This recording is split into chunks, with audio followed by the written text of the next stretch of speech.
ಅಥವಾ ರಾಜಕೀಯ ಪಕ್ಷಗಳು ಪ್ರವೇಶ ಆಗ್ಬಿಟ್ರೆ ಅದು ಆಡಳಿತ ವ್ಯವಸ್ಥೆಗೆ ಕುಸಿತ, ಅದು ಆಗಬಾರ್ದು. ಸರ್, ಬಿಹಾರ ಚುನಾವಣೆಗೆ ರಾಜ್ಯದ ಸಂಪತ್ತು ಹೋಗ್ತಿದೆ ಅನ್ನುವಂತ ಗಂಭೀರ ಆರೋಪವನ್ನು ಬಿಜೆಪಿ ನಾಯಕರು ಮಾಡ್ತಿದ್ದಾರೆ. ಬಿಜೆಪಿಯವರು ಅದೇ ತಾನೇ ಕೆಲಸ ಮಾಡಿದ್ದು. ಏನು ಯಡಿಯೂರಪ್ಪನವರು ಅವರೆಲ್ಲ ಮುಖ್ಯಮಂತ್ರಿ ಆಗಿದ್ದಾಗ ಅದೇ ತಾನೇ ಮಾಡಿದ್ದು. ವಿಜೇಂದ್ರ ಏನು ಹೇಳ್ತಾ ಇದ್ರು ಅಂತ ಅಶೋಕ್ ಅವರೆಲ್ಲ ಹೇಳ್ತಾ ಇದ್ರು. ಅವರೆಲ್ಲ ಫಂಡಿಂಗ್ ಮಾಡಿ ಅಭ್ಯಾಸ ಅವರಿಗೆ.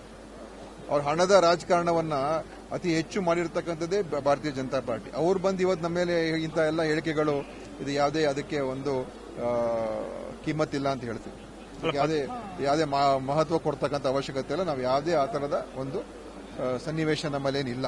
ಉಸ್ತುವಾರಿಗಳು ಬರ್ತಾರೆ ರಾಜ್ಯಕ್ಕೆ, ಬರೇ ಹಣ ಅಂದ್ರೆ ಸಂಪನ್ಮೂಲ ಸಂಗ್ರಹಿಸಿಕೊಂಡು ಹೋಗ್ತಾರೆ ಅನ್ನುವಂಥ ಮಾತುಗಳನ್ನ ಪದೇ ಪದೇ ನೋಡಿ. ಸುಮ್ಮನೆ ಬಾಯಿಗೆ ಮೈಕ್ ಇಟ್ಟಾಗ ಏನಾದರೂ ಮಾತಾಡಬೇಕು, ಅದಕ್ಕೆ ಮಾತಾಡ್ತಾರೆ ಬಿಜೆಪಿಯ ವಿರೋಧ ಪಕ್ಷದ ನಾಯಕರುಗಳು ಮತ್ತು ಬಿಜೆಪಿಯ ಮುಖಂಡರುಗಳು.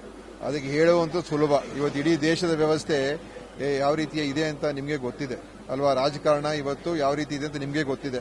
ಯಾವ ರಾಜಕೀಯ ಪಕ್ಷನೂ ಕೂಡ ಇವತ್ತು ನಾನೇ ಸರಿ, ಬೇರೆಲ್ಲ ತಪ್ಪು ಮಾಡ್ತೇನೆ ಅಂತ ಹೇಳುವಂತ ಪರಿಸ್ಥಿತಿ ಇಲ್ವೇ ಇಲ್ಲ. ಅದು ಬಿಜೆಪಿಗಂತೂ ಇಲ್ವೇ ಇಲ್ಲ. ಅದು ಆಪರೇಷನ್ ಕಮಲ, ಈ ಲೂಟಿ, ಬಳ್ಳಾರಿ ಲೂಟಿ, ಗಣಿ ಮಾಫಿಯಾ ಎಲ್ಲ ಮಾಡಿರ್ತಾರೆ ಅವರೇ.